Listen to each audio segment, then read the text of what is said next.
മിലേ സുറുമേര തുമാര 1958 August 15 ചെങ്കോട്ടയിൽ നിന്ന് രാജ്യമെമ്പാടും അലയടിച്ചെത്തിയ ഗാനം ദൂരദർശനിലൂടെ ഓരോ ഇന്ത്യക്കാരനിലേക്കും പടർന്നു പരന്ന ഐക്യകാഹളം.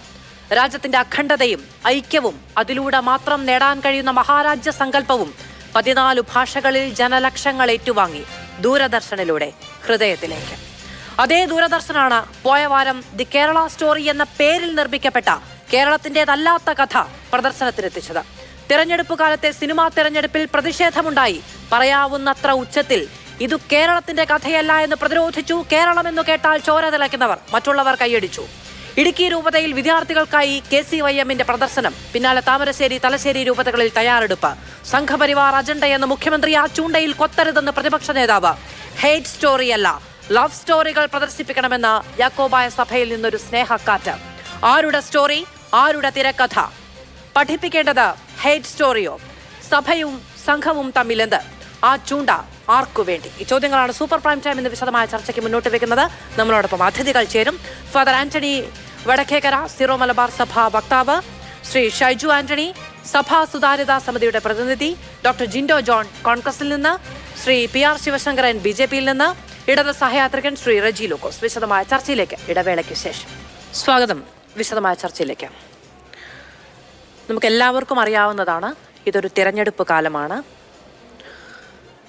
പ്രചാരണത്തിന് വേണ്ടിയോ രാഷ്ട്രീയ താല്പര്യത്തിന് വേണ്ടിയോ ഏതു വിഷയവും എങ്ങനെയും ഉപയോഗിക്കാൻ നമ്മുടെ സമൂഹത്തിൽ ധാരാളം ആളുകളുണ്ട്. ഇത്തരമൊരു വിഷയം എന്ന് പറയുന്നത് ഇരുതല മൂർച്ചയുള്ളൊരു വിഷയമാണ്. ഒരു തരത്തിലുള്ള ഒരു വാക്കും സമൂഹത്തിൽ ഒരു തരത്തിലുള്ള നെഗറ്റീവ് ഇമ്പാക്റ്റും ഉണ്ടാക്കരുത് എന്ന ആത്മാർത്ഥമായ ആഗ്രഹവും പരിശ്രമവും ഇവിടെ നിന്നുണ്ടാകും. അത് പാനലിസ്റ്റുകളിൽ നിന്നും സമൂഹത്തിലുള്ള എല്ലാവരിൽ നിന്നും പ്രതീക്ഷിക്കുകയും ചെയ്യുന്നു. Father doctor Antony Vadakkekara, the Kerala story എന്ന പേരിൽ നിർമ്മിക്കപ്പെട്ട് വിപണിയിലെത്തി, പ്രദർശനത്തിനെത്തി, പിന്നീട് ദൂരദർശനിലൂടെ പ്രദർശനത്തിന് വന്ന സിനിമയെപ്പറ്റി, ആ സിനിമ എന്താണ് എന്നത് സംബന്ധിച്ച്, എന്ത് വിവരമാണ്, എന്ത് വിഷയമാണ് കൈകാര്യം ചെയ്യുന്നത് എന്നതിനെ സംബന്ധിച്ച് ഒരു പൊതുധാരണ കണ്ടിട്ടുള്ളവർക്കും കണ്ടിട്ടില്ലാത്തവർക്കും ഏറെക്കുറെയുണ്ട്. ആ സിനിമ വിദ്യാർത്ഥികൾക്ക് മുന്നിൽ പ്രദർശിപ്പിക്കാനുള്ള തീരുമാനം എങ്ങനെയാണ് സഭയുടെ വിവിധ രൂപതകളിൽ നിന്നുണ്ടാകുന്നത്? ഒന്ന് വിശദീകരിച്ചു തരാമോ?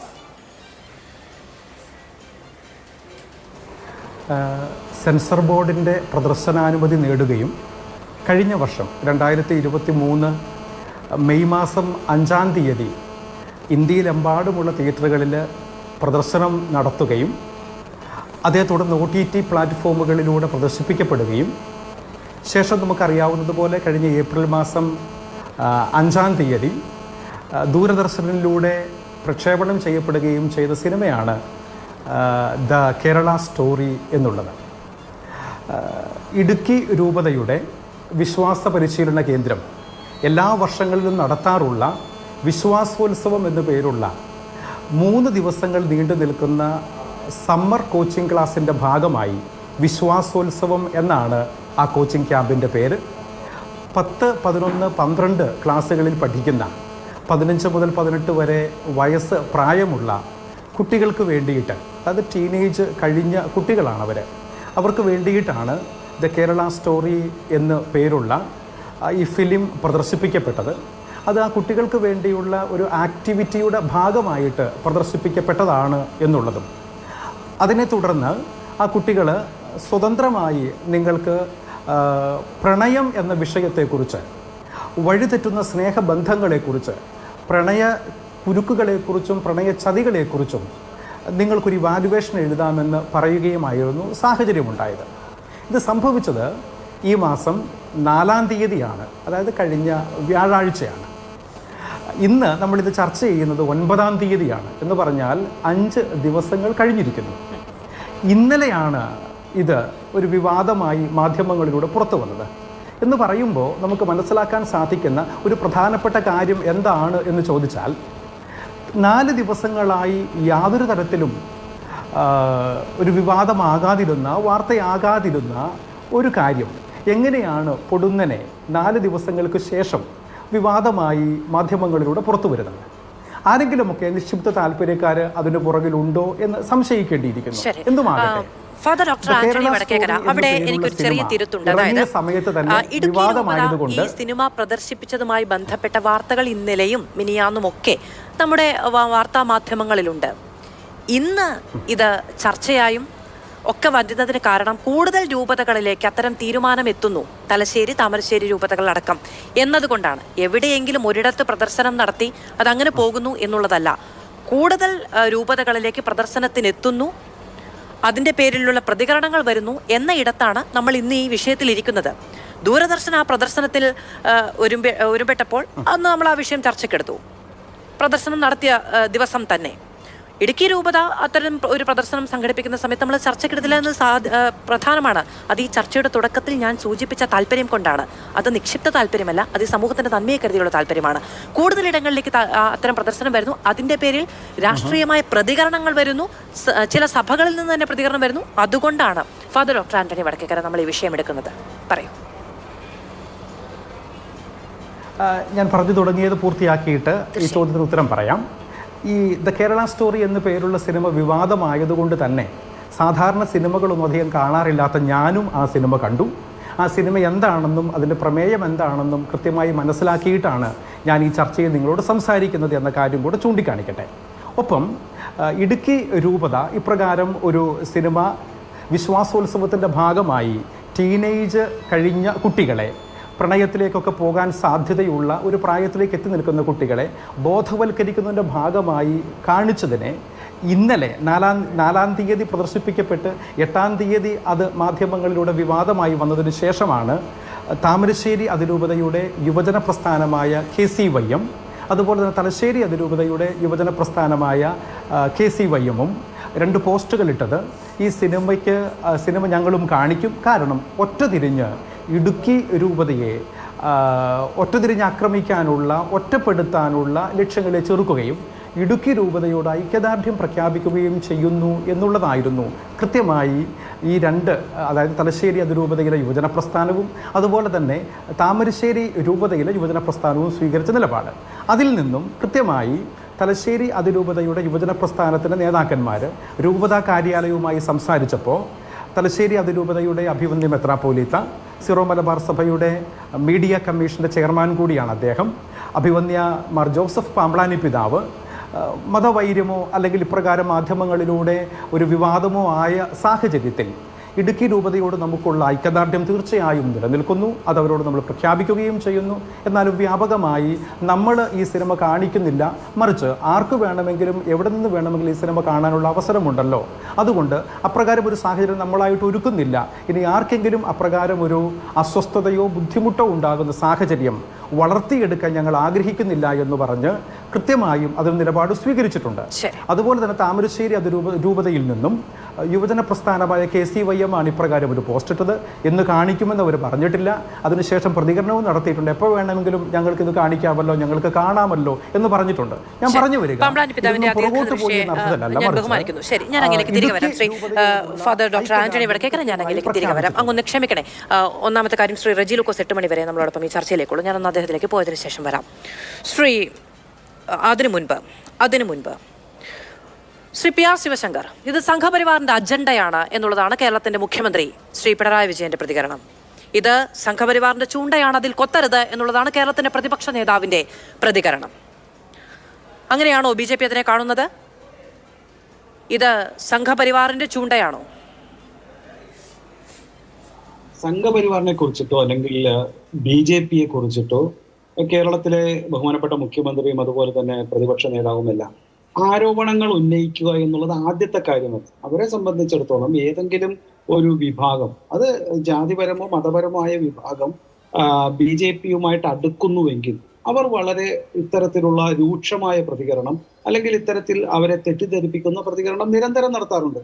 അതുകൊണ്ട് ഇത്തരം പ്രതികരണങ്ങളെ BJPയോ അല്ലെങ്കിൽ BJPയോട് ബന്ധമുള്ള ആളുകളോ ഒന്നും സീരിയസ് ആയിട്ട് എടുക്കാറില്ല. അത്തരം പ്രതികരണങ്ങളെ പ്രതീക്ഷിക്കുന്നു. 2, ഇനി അങ്ങനെയാണെങ്കിൽ തന്നെ ഏത് ചൂണ്ടയിൽ കൊത്തണം, ഏത് ചൂണ്ടയിൽ കൊത്തണ്ട എന്ന് മനസ്സിലാക്കുവാനും അറിയുവാനുമുള്ള ബുദ്ധിയും ശേഷിയും എല്ലാം ഇത്തരത്തിലുള്ള സംഘടനകൾക്കും പ്രത്യേകിച്ച് ക്രിസ്തീയ സംഘടനകൾക്കുണ്ട്. അവരെയൊന്നും ആർക്കും തെറ്റിദ്ധരിപ്പിക്കുവാനോ ഇത്തരം ചൂണ്ടയിൽ കൊളുത്തി ഒരു ഭാഗത്തേക്ക് നയിക്കുവാനോ ഒന്നും പറ്റുമെന്ന് ഞാൻ വിചാരിക്കുന്നില്ല. എനിക്ക് തോന്നുന്നു ഈ പ്രസ്താവന നടത്തിയവരും വിചാരിക്കുന്നില്ല. പക്ഷേ ഇത്തരത്തിൽ ഒരു സാഹചര്യത്തിൽ തങ്ങളുടെ ഒരു കൂടെ നിൽക്കുമെന്ന് പ്രതീക്ഷിച്ചവർ ഒരു സത്യത്തിന്റെ കൂടെ അല്ലെങ്കിൽ ഒരു യഥാർത്ഥ വിഷയം മനസ്സിലാക്കുന്നു എങ്കിൽ അതിനെ തടയിടുക എന്നുള്ള ഒരു ലക്ഷ്യമാണ് ഇവർ ചെയ്യുന്നത്. ഒന്ന്. രണ്ട്, ഇവർ പറയുന്ന മറ്റൊരു കാര്യം ഇത് ഫാസിസമാണ് എന്ന രീതിയിലാണ് ഒരു പ്രയോഗം. സത്യത്തിൽ ഈ ജനങ്ങൾ എന്ത് കാണണമെന്ന് നിശ്ചയിക്കുന്നതാണ് യഥാർത്ഥത്തിൽ ഫാസിസം. അങ്ങനെയാണെങ്കിൽ ഇവർ ചെയ്യുന്നതാണ് ഫാസിസം. കാരണം എന്ത് കാണണം എന്ത് കാണണ്ട, നാട്ടിൽ എന്ത് പ്രചരിപ്പിക്കണം എന്ത് പ്രചരിപ്പിക്കണ്ട, അല്ലെങ്കിൽ തിരുസഭകൾ ക്രിസ്തീയ സഭകൾ എങ്ങനെ പെരുമാറണം എന്ന് തങ്ങൾ നിശ്ചയിക്കും, രാഷ്ട്രീയ പാർട്ടികൾ നിശ്ചയിക്കും, അല്ലെങ്കിൽ ഭരണകൂടം നിശ്ചയിക്കും എന്നതല്ലേ യഥാർത്ഥ ഫാസിസം. അപ്പോൾ ഇവിടെ ഫാസിസ്റ്റ് നടപടി സത്യത്തിൽ നടപ്പിലാക്കി വരുന്നത് കമ്മ്യൂണിസ്റ്റ് പാർട്ടിയും CPM-ഉം കേരളത്തിലെ ഭരണകൂടവും, അത് കുറച്ചെങ്കിലും നടപ്പിലാക്കുവാൻ സഹായിക്കുന്നത് കേരളത്തിലെ പ്രതിപക്ഷ കക്ഷികളും UDF-ഉം കോൺഗ്രസുമാണ് എന്നതാണ് യഥാർത്ഥ സത്യം. ഇത് മനസ്സിലാക്കാൻ കഴിവുള്ള കൂടുതൽ നമ്മളെക്കാളൊക്കെ കൂടുതൽ ലോകപരിചയവും അതുപോലെ തന്നെ അവരുടെ വിശ്വാസികളെ എന്ത് അവരെ പഠിപ്പിക്കണമെന്നും നിശ്ചയിക്കുവാനുള്ള അവകാശം പൂർണ്ണമായി സംസ്ഥാനത്തെ ക്രിസ്തീയ സഭകൾക്കുണ്ട്. അവിടുത്തെ അച്ഛന്മാർക്കും കർദിനാൾമാർക്കും ബിഷപ്പുമുണ്ട്. അതുകൊണ്ട് ഒരു സംശയവുമില്ല അവർ ഇക്കാര്യത്തിൽ ഒരു നല്ല തീരുമാനമെടുക്കും, അല്ലെങ്കിൽ അവർ എടുക്കുന്ന തീരുമാനങ്ങളെ നമ്മൾ അംഗീകരിച്ച് പോവുക എന്നുള്ളതാണ് ഞാൻ ഇതിൽ മനസ്സിലാക്കുന്ന ഏറ്റവും പ്രധാനപ്പെട്ട. ശ്രീ റെജി ലൂക്കോസ്, അങ്ങനെ സത്യം മനസ്സിലാക്കുകയാണോ കേരളത്തിലെ സഭകളും അതിനെ നയിക്കുന്നവരും? അതിനനുസരിച്ചാണോ ദി കേരള സ്റ്റോറി പോലെ ഒരു സിനിമ കൂടുതൽ കുഞ്ഞുങ്ങൾ കാണേണ്ടതാണ്, അതിൽ നിന്നുള്ള ആശയങ്ങൾ ഉൾക്കൊള്ളേണ്ടതാണ് എന്ന തീരുമാനത്തിലേക്ക് KCYM ഒക്കെ എത്തുന്നത്? അങ്ങനെ KCYM-നെ ഒറ്റപ്പെടുത്താനുള്ള, അതായത് ഇടുക്കി രൂപതയെ ഒറ്റപ്പെടുത്താനുള്ള ശ്രമം ഈ സിനിമാ പ്രദർശനത്തിന്റെ ഭാഗത്തു നിന്ന് ഉണ്ടായോ? സിനിമാ പ്രദർശനവുമായി ബന്ധപ്പെട്ടുണ്ടായോ? അതുകൊണ്ടാണോ ഒരു പ്രതിരോധം എന്ന നിലയിൽ കൂടുതൽ രൂപതകൾക്ക് ഈ പ്രദർശനവുമായി മുന്നോട്ട് പോകേണ്ടി വരുന്നത്? ആദ്യം മനസ്സിലാക്കേണ്ടത് തലശ്ശേരി രൂപതയുടെ ഔദ്യോഗിക പ്രഖ്യാപനങ്ങൾ നേരത്തെ ഇവിടെ അദ്ദേഹം ബഹുമാനപ്പെട്ട അച്ഛനാവ് പറഞ്ഞു, ഔദ്യോഗികമായിട്ടുള്ള അവരുടെ പ്രസ്താവന പുറത്തിറങ്ങിയിരിക്കുന്നു. ഈ സിനിമ തലശ്ശേരി രൂപതയിൽ ഒരു പള്ളിയിലും പ്രദർശിപ്പിക്കില്ല എന്നുള്ളതും. കേരളത്തിൻ്റെ മതേതര പൊതുമനസ്സിനെ തലശ്ശേരിയിലെ ബഹുമാനപ്പെട്ട പിതാവും അതിൻ്റെ അധികാരികളും ഉൾക്കൊണ്ടു എന്നത് വളരെയധികം അപ്രീഷിയേറ്റ് ചെയ്യേണ്ട ആവശ്യമാണ്. തന്നെയല്ല, അവിടുത്തെ ഒരു യുവജന സംഘടന KCYM എടുത്ത ഒരു സ്വതന്ത്ര തീരുമാനമാണത്. അതുകൊണ്ട് നമ്മൾക്ക് ആദ്യം തന്നെ ആ രൂപതയും അതിൻ്റെ അധികാരികളെ അപ്രീഷിയേറ്റ് ചെയ്യുന്നു. രണ്ടാമത്തെ വസ്തുത എന്ന് പറയുന്നത് യേശുക്രിസ്തു പറഞ്ഞൊരു വാചകമുണ്ട്, അതാണ് ഇവിടെ ആദ്യം ഉദ്ധരിക്കാൻ ശ്രമിക്കുന്നത്. കാരണം ഞാനും കത്തോലിക്ക സമൂഹത്തിൽ ജനിച്ചു വളർന്ന ഒരാളാണ്. നിന്നെപ്പോലെ നിൻ്റെ അയൽക്കാരനെ സ്നേഹിക്കുക. ആ വാചകത്തിനൊരു പ്രത്യേകതയുണ്ട്, അതിനറിയാവുന്നതാണ്. ഐക്യരാഷ്ട്രസഭ അംഗീകരിച്ചിരിക്കുന്ന ഏറ്റവും മഹത്തായ വാക്യം യുണൈറ്റഡ് നേഷൻസിൻ്റെ ഈ നിന്നെപ്പോലെ നിൻ്റെ അയൽക്കാരനെ സ്നേഹിക്കുക എന്നുള്ളതാണ്. കേരളം എന്ന് പറഞ്ഞ സംസ്ഥാനം ലോകത്തിന് തന്നെ മാതൃക, രാജ്യത്തിന് മാത്രമല്ല. എന്താ? നമ്മുടെ വിദ്യാഭ്യാസം, നമ്മുടെ സംസ്കാരം, നമ്മുടെ പൈതൃകം, നമ്മൾ പുലർത്തുന്ന മതേതരം, മതസൗഹാർദ്ദം. നാളെ ഇതാ ഒരു വലിയ ആഘോഷത്തിലേക്ക് കിടക്കുകയാണ് ലോകം മുഴുവനത്തിനോടൊപ്പം കേരളം. നാളെ റംസാനാണ്, ചെറിയ പെരുന്നാളാണ്. അങ്ങനെ എല്ലാ ആഘോഷങ്ങളും ആഘോഷിച്ച് മതസൗഹാർദ്ദത്തിൻ്റെ ലോക മാതൃക കേരളത്തെ സംബന്ധിച്ച് ഇന്ത്യക്ക് ഏറ്റവും വലിയ മാതൃകയാണ്. ഇന്ത്യയിലെ എല്ലാ ഔദ്യോഗിക പക്ഷങ്ങളും എല്ലാ കാര്യത്തിലും കേരളം ഒന്നാം സ്ഥാനത്ത്. ആ കേരളത്തിനെ വെറുപ്പിൻ്റെ കേരളമെന്നും ഏറ്റവും മോശമായ രീതിയിലുള്ള കേരളമാണെന്നും ഇവിടെ നടക്കുന്നതല്ല. അത് ഞാൻ വിശദീകരിക്കാനുള്ള സമയത്തിലായിട്ട് അങ്ങോട്ട് പോകുന്നില്ല. 33,000 പേരെ ഇതിൻ്റെ സംവിധായകനായ സുദേഷ് ഗുപ്ത അയാൾ 4 വർഷം കേരളത്തിൽ പര്യടനം നടത്തിയിട്ടാണ് ഇത് തയ്യാറാക്കിയത്. അയാളുടെ തന്നെ ഒരു പ്രസ്താവന ഇറങ്ങിയിട്ടുണ്ട്. അന്നത്തെ കാലത്ത് 2023 ഇത് റിലീസ് ചെയ്യുമ്പോൾ 33,000 മലയാളികൾ IS ചേർന്നിട്ടുണ്ടെന്നും ഏതാണ്ട് 100 കണക്കിന് പെൺകുട്ടികളെ മതം മാറ്റിയിട്ടുണ്ടെന്നൊക്കെ പറഞ്ഞുകൊണ്ട് കേരളത്തിന് ഒരിക്കലും യോജിക്കാത്ത, ഈ രാജ്യത്തിൻ്റെ അഖണ്ഡതയ്ക്ക് പോലും യോജിക്കാത്ത രീതിയിലുള്ള പച്ച നുണകൾ സംഘപരിവാറിൻ്റെ മൂശയിൽ അവരുടെ അകത്തളങ്ങളിൽ വിരിഞ്ഞ ഫണ്ടിങ്ങോടുകൂടി കേരളം എന്ന് പറയുന്നത് ഈ രാജ്യത്തെ എല്ലാ ജനങ്ങളെ ഒരുപോലെ കാണാമെന്നും അവൻ്റെ ജീവനും സ്വത്തിനും സ്വാതന്ത്ര്യത്തിനും വിശ്വാസികൾക്കും അവിശ്വാസികൾക്കും വിശ്വസിക്കാൻ പറ്റുന്നൊരു ഭരണഘടനയുള്ള രാജ്യത്ത് ഇത്ര ഒരു സിനിമയ്ക്ക് സെൻസറിങ് കൊടുത്തു തന്നെയാണ് നമ്മുടെ നാട്ടിലെ ഏറ്റവും വലിയ വെറുക്കപ്പെടുന്ന യാഥാർത്ഥ്യം എന്ന് പറയുന്നത്. ഇവർ ഈ കാണിച്ചതിനകത്തൊരു വലിയ നിയമവിരുദ്ധതയുണ്ട്. ഈ ചിത്രത്തിന് സർട്ടിഫിക്കറ്റ് ഞാൻ സിനിമാ മേഖലയിൽ 6 വർഷം ഉള്ളതുകൊണ്ട് എനിക്കതിനെക്കുറിച്ച് വളരെ വ്യക്തമായിട്ടറിയാം. അതായത് പ്രായപൂർത്തിയാകാത്തവർ കാണാൻ പാടില്ലാത്തെന്നുള്ളതാണ്. അശ്ലീലം ഉള്ള സിനിമകൾക്കാണ് സർട്ടിഫിക്കറ്റ് കൊടുക്കുന്നത്. പ്രായപൂർത്തിയവർക്ക് മാത്രമേ കാണാൻ പറ്റത്തുള്ളൂ. പിന്നെ എങ്ങനെയാണ് ഇടുക്കി രൂപത 15, 16 വയസ്സ് പ്രായം മാത്രമുള്ള കൗമാരപ്രായക്കാരുടെ മുമ്പിൽ ഈ സാമൂഹ്യ വിരുദ്ധ, ഈ ദേശവിരുദ്ധ, ഇന്ത്യയുടെ അഖണ്ഡതയ്ക്ക് 1% പോലും കോട്ടം തട്ടുന്നത് അംഗീകരിക്കാൻ പാടില്ലാത്ത മതഭിന്നതയുള്ള മതസൗഹാർദ്ദത്തിന് കേരളം പോലൊരു മനോഹര സംസ്ഥാനത്തേക്കും ഇത്രയ്ക്ക് അപമാനിക്കുന്ന ഒരു സിനിമ പ്രദർശിപ്പിച്ച് ബോധവൽക്കരണം നടത്തിയതിൻ്റെ മാനസികാവസ്ഥ എന്താണെന്ന് ആർക്കും മനസ്സിലാവുന്നില്ല. ഞാൻ ഇടുക്കി ജില്ലയുടെ സമീപ പ്രദേശമായ കോട്ടയം ജില്ലയിൽ തന്നെയാണ് ഇപ്പോൾ ഈ ചർച്ചയിൽ പങ്കെടുക്കുന്നത്. ഇന്ന് ഞങ്ങൾക്ക് കിട്ടിയ മെസ്സേജുകൾ ഇടുക്കി ജില്ലയിൽ തന്നെ ജനങ്ങളിൽ അമിതമായ രീതിയിലുള്ള രോഷം വന്നിരിക്കുന്നു. കാരണം കൗമാരക്കാരായ കുട്ടികളെ പ്രണയത്തിൻ്റെയും സ്നേഹത്തിൻ്റെയും ഭാവങ്ങൾ പകർന്നു നൽകുന്നതിന് പകരം ഇത്തരം വിഘടനപരമായിട്ടുള്ള മതവിദ്വേഷം വരുത്തുന്ന ചെറുപ്രായത്തിലെ മതം പിന്നെ മറ്റു മതങ്ങളല്ല മറ്റൊരു മതം മോശമാണെന്നും മതവിദ്വേഷം കുത്തിവെക്കുന്ന സിനിമ പ്രദർശിപ്പിക്കാനായിട്ട് ഇവർ തയ്യാറായതിനെതിരെ ആ നാട്ടിലെ ജനങ്ങൾ പലരും മിണ്ടാതിരിക്കുന്ന ഇലക്ഷൻ ആയതുകൊണ്ടാണ്. പക്ഷെ മിണ്ടാതിരിക്കാൻ പറ്റത്തില്ല. അവിടെ വലിയ രീതിയിലുള്ള നിശബ്ദമായിട്ടുള്ള രോഷങ്ങൾ പുറത്തു വന്നുകൊണ്ടിരിക്കുകയാണ്. ഇനി മറ്റൊരു കാര്യം എന്ന് പറഞ്ഞ് കർത്താവിശ്വാമിശയെ തൂക്കിലേറ്റുന്നതിന് കുരിശുമരണത്തിന് തലേദിവസം അല്ല അതിൻ്റെ തൊട്ട തലേദിവസം അദ്ദേഹം പിന്നെ പാറക്കെട്ടിലിരുന്നുകൊണ്ട് കൈ ഉയർത്തി സ്വർഗത്തിലേക്ക് ഒരു പ്രാർത്ഥന നടത്തി. ബൈബിളിൽ വെണ്ടക്കാക്ഷത്തി എഴുതി വെച്ചിട്ടുണ്ട്. ദൈവമേ അല്ല പിന്നെ ഇവർ ചെയ്യുന്നത് എന്താണെന്ന് ഇവർ അറിയുന്നില്ല, ഇവരോട് പൊറുക്കണമെന്ന് പറഞ്ഞ യേശു ക്രിസ്തുവിൻ്റെ നിന്നെപ്പോലെ നിന്റെ അയൽക്കാരനെ സ്നേഹിക്കണമെന്ന് പഠിപ്പിച്ച ലോകത്തിന് മാതൃക കാണിച്ച യേശു ക്രിസ്തുവിൻ്റെ അനുയായികൾ ഒരു ചെറിയ സംഘം.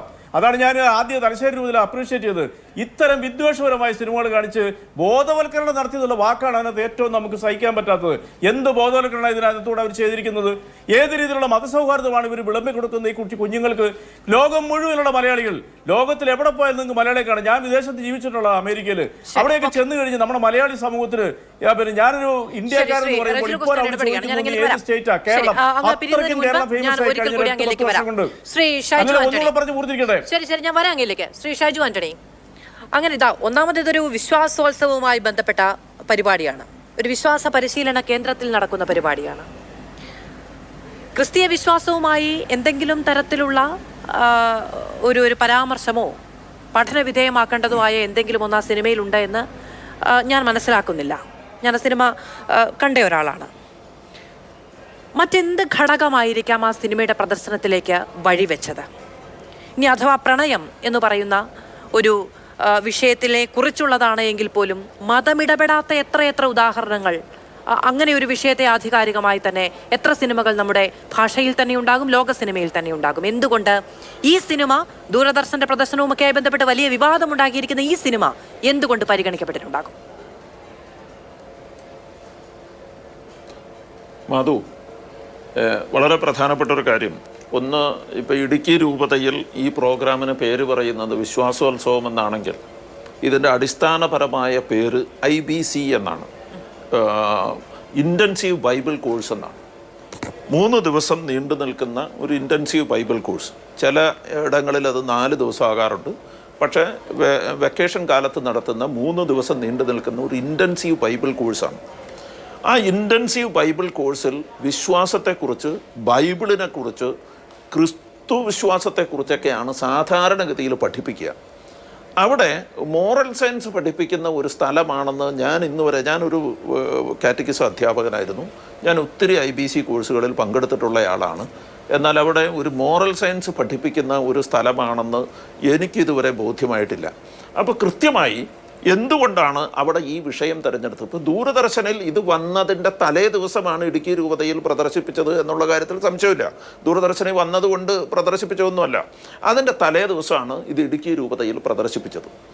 അപ്പോൾ ആൻ്റണി അച്ഛൻ നേരത്തെ പറയാനുണ്ടായിരുന്നു, ഈ ഇടുക്കി രൂപതയിൽ ഇത് പ്രദർശിപ്പിച്ചത് 4-ാം തീയതിയാണ്. ഇന്ന് 9-ാം തീയതിയാണ് നമ്മൾ ഈ ചർച്ചകൾ മുഴുവൻ നടത്തുന്നത്.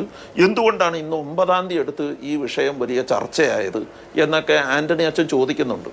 കൃത്യമായി അതിൻ്റെ പുറകിൽ ഒരു കാരണമുണ്ട് എന്നുള്ള കാര്യമാണ് എനിക്ക് ആദ്യമായി മാധുവിനോട് പറയാനുള്ളത്.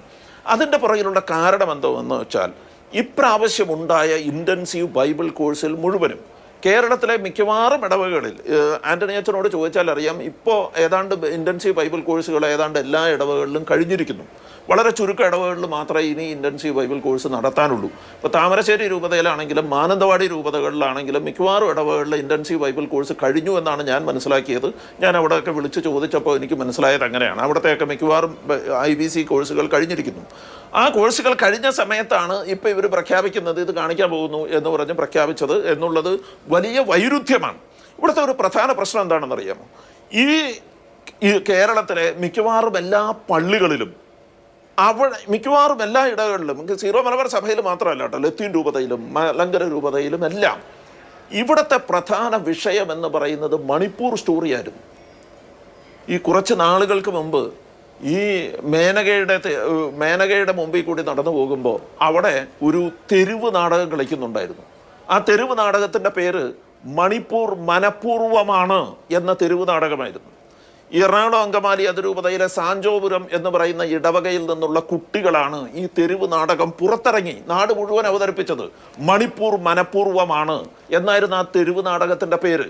അതായത് ഞാൻ പറഞ്ഞു വന്നത്, അങ്ങനെ ഇപ്രാവശ്യവും പലയിടങ്ങളിലും മണിപ്പൂർ സ്റ്റോറിയെക്കുറിച്ചാണ്, Manipur the cry of the oppressed, അടിച്ചമർത്തപ്പെട്ടവരുടെ കരച്ചിൽ എന്ന് പറയുന്ന ഡോക്യുമെൻ്ററിയാണ് പലയിടത്തും കാണിച്ചത്, പലയിടത്തും ചർച്ചയായത്.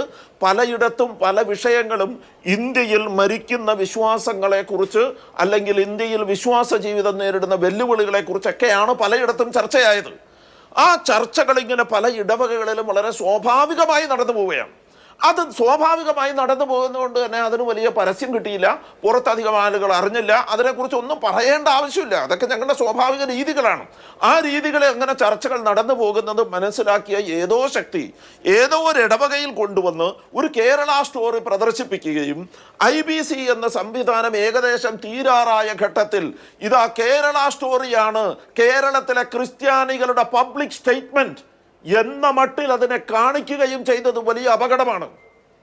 ഞാൻ പറഞ്ഞത് ഈ കേരള സ്റ്റോറി അല്ല കേരളത്തിലെ ക്രിസ്ത്യാനിയുടെ പബ്ലിക് സ്റ്റേറ്റ്മെന്റ്. സീറോ മലബാർ സഭയുടെ വക്താവായ വടക്കേക്കരച്ചൻ പോലും അത് പറയില്ല. കേരള സ്റ്റോറിയുടെ കണ്ടന്റ് ആണോ കേരളത്തിലെ ക്രിസ്ത്യാനികളുടെ പബ്ലിക് സ്റ്റേറ്റ്മെന്റ്? എനിക്ക് തോന്നുന്നില്ല അത്. അങ്ങനെ ആരും പറയില്ല.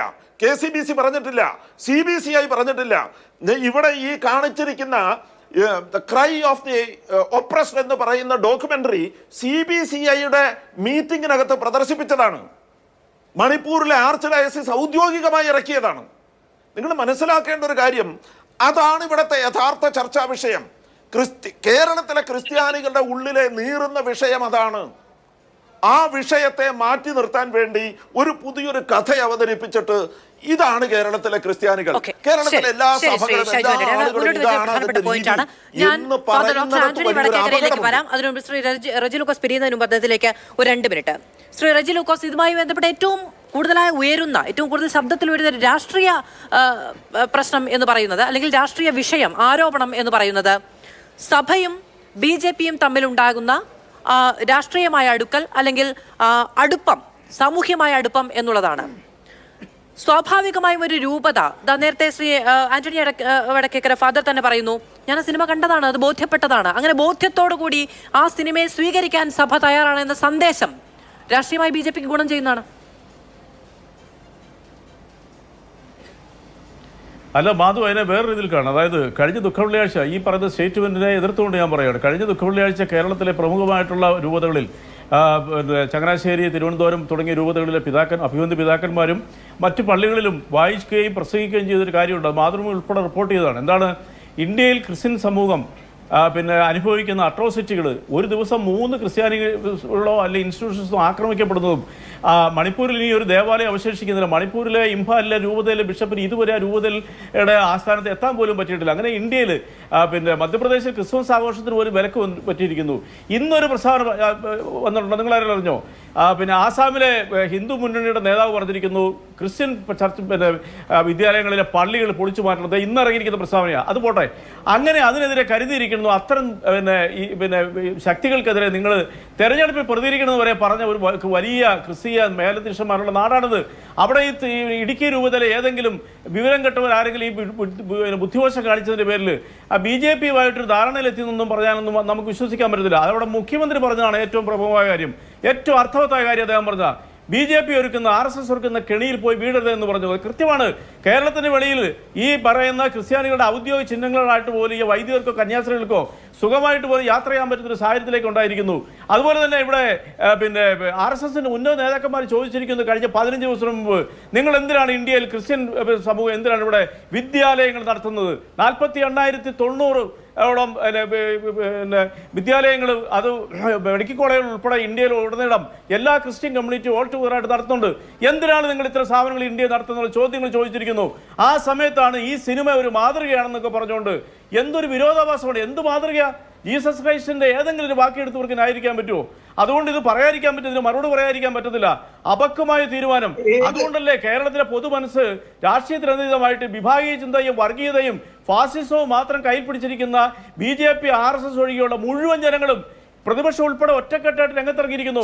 ഇവിടുത്തെ സാംസ്കാരിക നേതാക്കന്മാരും ഏത് RSS നേതാവ് എന്നാണ് പ്രസ്താവന ഇറക്കിയത്? ഏത് പ്രസ്താവനയെ കുറിച്ചാണ് ചോദിക്കുന്നത് ശ്രീ PR ശിവശങ്കരൻ? വിദ്യാഭ്യാസ സ്ഥാപനങ്ങളും ആരോഗ്യ സ്ഥാപനങ്ങളും ക്രിസ്ത്യാനികൾ നടത്താൻ പാടില്ല എന്ന് RSSന്റെ പ്രസ്താവന എന്ന് അദ്ദേഹം പറഞ്ഞു കേട്ടു. വിദ്യാഭ്യാസ സ്ഥാപനങ്ങൾ നടത്തരുത് എന്നുള്ളതല്ല, അസമീസ് BJPയുടെ ഭാഗത്ത് നിന്ന് അത്തരം ഒരു ആവശ്യം, അതായത് വിദ്യാലയങ്ങളോട് ചേർന്നിട്ടുള്ള പള്ളികൾ അത് നീക്കം ചെയ്യേണ്ടതുണ്ട് എന്ന തരത്തിലുള്ള ഒരു ആവശ്യം മുന്നോട്ട് വെച്ചിട്ടുണ്ട് എന്നാണ് RSS നേതാവ് ആരാ നടത്തിയ? ശ്രീ റെജി ലൂക്കോസ് അങ്ങനെയാണ് ചോദ്യം.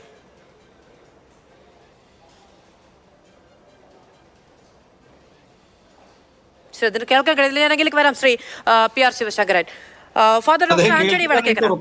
ശരി, ഫാദർ ഡോക്ടർ ആന്റണി വടക്കേക്കര, ഇന്നിപ്പോൾ KCYMന്റെ ഭാഗത്തു നിന്ന് വരുന്ന ഒരു വിശദീകരണം എന്ന് പറയുന്നത് ലവ് ജിഹാദുമായി ബന്ധപ്പെട്ട ബോധവൽക്കരണമായിരുന്നു ലക്ഷ്യം എന്നുള്ളതാണ്. നമുക്കറിയാം ഈ ലവ് ജിഹാദ് പരാമർശമൊക്കെ കേരളത്തിലുണ്ടാക്കിയ രാഷ്ട്രീയമായ സാമുദായികമായ അലയൊലികൾ എത്രത്തോളമാണ്, അതിനെ നമ്മൾ എങ്ങനെയാണ് അതിജീവിച്ച് മുന്നോട്ട് പോകുന്നത് എന്നുള്ളത്. KCYM അങ്ങനെയൊരു സംഭവം ഈ നമുക്കറിയാം, അമിത്ഷാ പോലും അങ്ങനെയൊരു സംജ്ഞ വിശദീകരിക്കപ്പെട്ടിട്ടില്ല, അത്തരം കേസുകൾ കേന്ദ്രത്തിന്റെ ശ്രദ്ധയിൽപ്പെട്ടിട്ടില്ല തുടങ്ങിയ കാര്യങ്ങളാണ് പാർലമെന്റിൽ പറഞ്ഞിരിക്കുന്നത്. അത്തരം ബോധ്യം കുഞ്ഞുങ്ങളിലുണ്ടോ?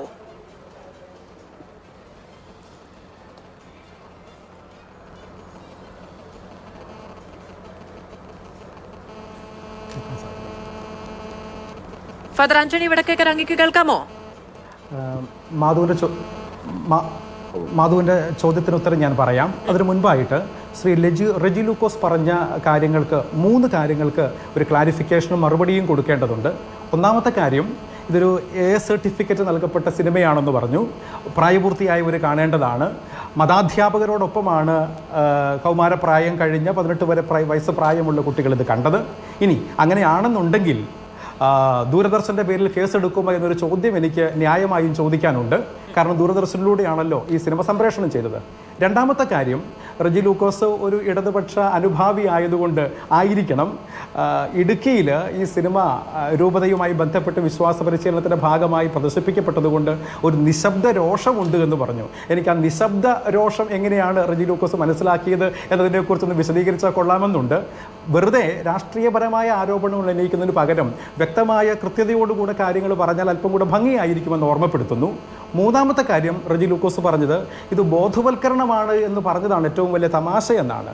തീർച്ചയായും ഞാനത് വാക്കാവർത്തിക്കുന്നു. ഇത് കുട്ടികളിൽ പ്രണയത്തെക്കുറിച്ചും പ്രണയം വഴിയായി ഉണ്ടാകുന്ന ചതിക്കുഴികളെക്കുറിച്ചും പ്രണയക്കുരുക്കുകളെക്കുറിച്ചും കുട്ടികളെ ബോധ്യപ്പെടുത്താൻ വേണ്ടിയിട്ടുള്ള ജാഗ്രതയുടെ ഭാഗമായി കുട്ടികൾക്ക് കൊടുത്ത ഒരു ബോധവൽക്കരണത്തിൻ്റെ ഭാഗമായിട്ടാണ് ഈ സിനിമ കാണിച്ചത് എന്ന് റെജി ലൂക്കോസിന് 3 കാര്യങ്ങൾക്ക് ഞാൻ മറുപടി പറയാൻ ആഗ്രഹിക്കുന്നു. രണ്ടാമതായി ഷൈജു ആൻ്റണി പറഞ്ഞ കാര്യങ്ങൾക്ക്, ശ്രീ ഷൈജു ആൻ്റണി പറഞ്ഞ 2 കാര്യങ്ങൾക്ക് മറുപടിയുണ്ട്. ഒന്നാമത്തെ കാര്യം, ഇത് എന്തെങ്കിലും മോറൽ സയൻസ് പഠിപ്പിക്കാനുള്ള സമയമല്ല വിശ്വാസോത്സവത്തിൻ്റെ സമയമെന്ന് ഒരുപക്ഷെ ഞാനൊരു മതാധ്യാപകനായിരുന്നു എന്ന അഭിമാനത്തോടെ പറഞ്ഞ് ഷൈജു ആൻ്റണി പറഞ്ഞത് എനിക്ക് മനസ്സിലായില്ല. കാരണം പ്രാദേശികമായ ധാർമ്മികമായ വിഷയങ്ങളിൽ കൃത്യമായി കുട്ടികൾക്ക് ബോധനം കൊടുക്കാൻ വേണ്ടിയിട്ട് 3-4 ദിവസങ്ങൾ നീണ്ടു നിൽക്കുന്ന ഇപ്രകാരമുള്ള വിശ്വാസോത്സവത്തിൻ്റെ അവസരങ്ങൾ കൃത്യമായി ഉപയോഗിക്കാറുണ്ട്. അതുകൊണ്ട് തന്നെയാണ് ഇടുക്കി രൂപത അവിടെ റിപ്പോർട്ട് ചെയ്യപ്പെട്ടിട്ടുള്ളതും ചില കുടുംബങ്ങളിലൊക്കെയും കണ്ണുനീരിൽ ആഴ്ത്തിയിട്ടുള്ളതുമായ പ്രണയക്കെണിയിലൂടെ ചില പെൺകുട്ടികൾ അഭിമുഖീകരിക്കുന്ന, കുടുംബങ്ങൾ നേരിടുന്ന മാനസികമായ പ്രയാസങ്ങളുടെ വെളിച്ചത്തിലാണ് ഇപ്രകാരം ഒരു തീരുമാനത്തിലെത്തുകയും ആ രൂപത ഇപ്രകാരം പ്രണയം എന്ന വിഷയം ആസ്പദമാക്കിക്കൊണ്ട് വിശ്വാസോത്സവത്തിൽ കുട്ടികളെ പഠിപ്പിക്കാൻ ശ്രമിക്കുകയും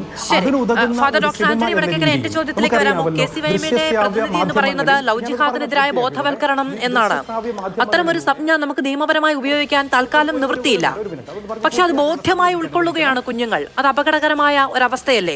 പിന്നെ ദൂരദർശനെതിരെ കേസെടുക്കണം എന്നങ്ങ് പറയുമ്പോൾ ഇങ്ങനെ സാമുദായിക വിഷയങ്ങൾ ഒരു സമൂഹത്തിൽ ഒരു ഇലക്ഷൻ കാലത്ത് ഇങ്ങനെ പടരുന്നുണ്ടെങ്കിൽ, ഒരു സമൂഹം തങ്ങൾക്കെതിരെ നിർമ്മിക്കപ്പെട്ട പ്രൊപ്പഗാൻഡയാണ് സിനിമ എന്ന് വിശ്വസിക്കുമ്പോൾ മറ്റൊരു സമുദായം മറ്റൊരു സമൂഹം ഒക്കെ അതിന്റെ പ്രചാരണത്തിലേക്ക് അല്ലെങ്കിൽ അത് കൂടുതൽ ആളുകൾ കാണേണ്ടതാണ് എന്ന് പറയുമ്പോൾ ഉണ്ടാകുന്ന ഒരു പരസ്പര വികർഷണമുണ്ടല്ലോ. ഇതിനൊക്കെ കാരണമാകുന്ന തരത്തിൽ ഇടപെട്ടിട്ടുണ്ടെങ്കിൽ അത് നിയമപരമായി ചോദ്യം ചെയ്യപ്പെടേണ്ടതാണ് എന്നൊരു അഭിപ്രായം എനിക്കുമുണ്ട്. Father doctor Antony Vadakkekara.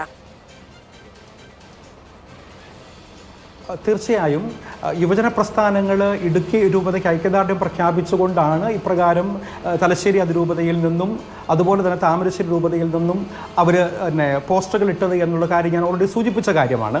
അതുകൊണ്ട് തന്നെ ഈ മനസ്സിലാക്കുക, മുസ്ലിം സമുദായത്തെ അടച്ച് ആക്ഷേപിക്കാൻ വേണ്ടിയോ ഇകഴ്ത്തി കാണിക്കാൻ വേണ്ടിയിട്ടോ അല്ല, മറിച്ച് ദ കേരള സ്റ്റോറി എന്നു പേരുള്ള ഈ സിനിമയുടെ കണ്ടന്റ് എന്ന് പറയുന്നത് ഇസ്ലാമിക് സ്റ്റേറ്റ് എന്നറിയപ്പെടുന്ന ISIS എന്നു പേരുള്ള സംഘടനയിലേക്ക്, ഭീകരവാദ സംഘടനയിലേക്ക് ആൾക്കാരെ റിക്രൂട്ട് ചെയ്യുന്നതുമായി ബന്ധപ്പെട്ട് അതിൻ്റെ പ്രമേയം അതാണ് എന്ന് കൃത്യമായ ബോധ്യത്തോടെ മനസ്സിലാക്കിയിട്ടാണ് ഞാൻ ഈ കാര്യങ്ങൾ നിങ്ങളോട് സംസാരിക്കുന്നത്.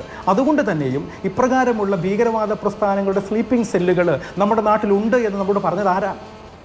ഇത് പറഞ്ഞത് കേരളത്തിൻ്റെ ബഹുമാനനായ മുഖ്യമന്ത്രി ശ്രീ പിണറായി വിജയനാണ്.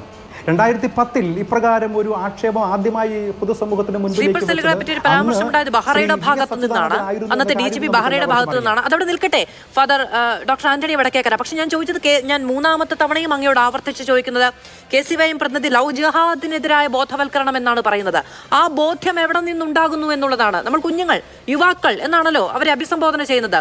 അവരിലേക്ക് കൂടുതൽ ബോധവൽക്കരണം എന്നാണ് പറയുന്നത്. ആ ബോധവൽക്കരണം ഇത്തരമൊരു വിഷയത്തിനെതിരെയാണ് എന്ന് പറയുന്ന ബോധ്യം എവിടെ നിന്നുണ്ടാകുന്നു? Father doctor Antony Vadakkekara.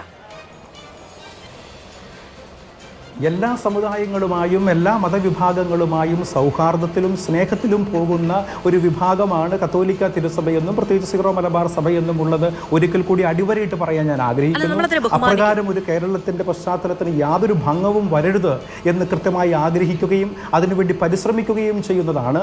എന്നാൽ പ്രണയക്കുരുക്കുകളിൽപ്പെട്ട് പെൺകുട്ടികളെ, പ്രായപൂർത്തിയാകുന്ന പെൺകുട്ടികളെ ഇപ്രകാരം ഏതാനും ചില 1, 2, 3, 4, 100 ആകട്ടെ, നമ്പറല്ല പ്രധാനം, മറിച്ച് കണ്ണീരാണ്. ഓരോ കുടുംബത്തിലും ഇപ്രകാരമുള്ള ബുദ്ധിമുട്ടുകൾ, പ്രയാസങ്ങൾ ഉണ്ടാകുമ്പോൾ അതിനെ കൃത്യമായി അഡ്രസ്സ് ചെയ്യേണ്ടതുണ്ട് എന്നുള്ള ഇടുക്കി രൂപതയുടെ വിശ്വാസ പരിശീലന കേന്ദ്രത്തിന്റെ കൃത്യമായ നിലപാടിന്റെ ഭാഗമായിട്ടാണ് അവർ ഇപ്രകാരം ഒരു സിനിമ കാണിക്കാൻ വേണ്ടി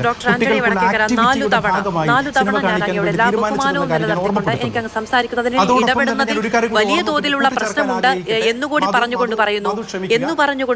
ഫാദർ ഡോക്ടർ ആന്റണി വടക്കേക്കര, 4 തവണ ഞാൻ KCYM പ്രതികരണത്തെ പറ്റി പറഞ്ഞു. അങ്ങത് അപക്വമായി പോയി എന്ന് പോലും തിരുത്തുന്നില്ല എന്നത് ഞാൻ വ്യസനത്തോടെ മനസ്സിലാക്കുകയാണ്.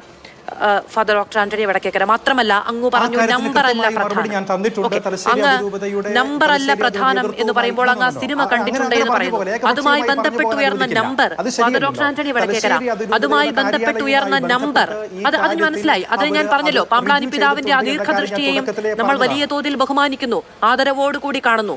പക്ഷെ ആ സിനിമ അങ്ങ് കണ്ടു എന്ന് പറയുന്ന ആ സിനിമ, അതിലെ 32,000 എന്ന് പറഞ്ഞ് ഉയർന്ന നമ്പർ, ആ സിനിമയ്ക്ക് മുൻപാകെ പുറത്തു വന്ന ട്രെയിലറിൽ ഉയർന്ന 32,000 എന്ന് പറയുന്ന നമ്പർ ഈ സമൂഹത്തിൽ ഉണ്ടാക്കിയെടുത്ത വെറുപ്പ്, വിദ്വേഷം, വിഷം എത്രത്തോളം ഉണ്ട് എന്നത് ദീർഘദൃഷ്ടിയോടുകൂടി കാണണമായിരുന്നു എന്ന് ഞാൻ അങ്ങോട്ട് പറഞ്ഞു വെക്കുന്നേ ഉള്ളൂ. അങ്ങ് തിരുത്താൻ ഞാൻ ആളല്ല. ഫാദർ ഡോക്ടർ ആന്റണി വടക്കേക്കര, ഞാൻ അങ്ങേക്ക് വരാം. ശ്രീ ജിൻഡോ ജോൺ, എന്താണ് കോൺഗ്രസിന്റെ നിലപാട്? പ്രതിപക്ഷ അങ്ങ് പൂർത്തിയാക്കൂ.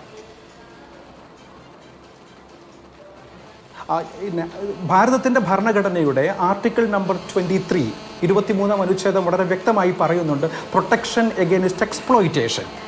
അതുകൊണ്ട് തന്നെയും ഏതെങ്കിലും വ്യക്തികൾ ചൂഷണം ചെയ്യപ്പെടുന്നുണ്ടെങ്കിൽ അതിനെതിരായുള്ള ബോധവൽക്കരണം നടത്തുക എന്നുള്ളത് ഞങ്ങളുടെ എല്ലാവരുടെയും ഉത്തരവാദിത്വമാണ്, പൊതുസമൂഹത്തിൻ്റെ ഉത്തരവാദിത്വമാണ്. ഓരോ മാതാപിതാക്കളും ചെയ്യേണ്ട കാര്യമാണ്. അത് മതം നോക്കിയല്ല, രാഷ്ട്രീയം നോക്കിയല്ല, എല്ലാ കുട്ടികളും പ്രൊട്ടക്റ്റ് ചെയ്യപ്പെടണമെന്നുള്ള സുചിന്തിതമായ താല്പര്യമാണ് ഇതിൻ്റെ പിന്നിലുള്ളത് എന്നും ഞാൻ പൊതുസമൂഹത്തിൻ്റെ മുൻപിൽ നിങ്ങളുടെ വിചിന്തനത്തിന് വേണ്ടി വെക്കാൻ ആഗ്രഹിക്കുകയാണ്. ശരി.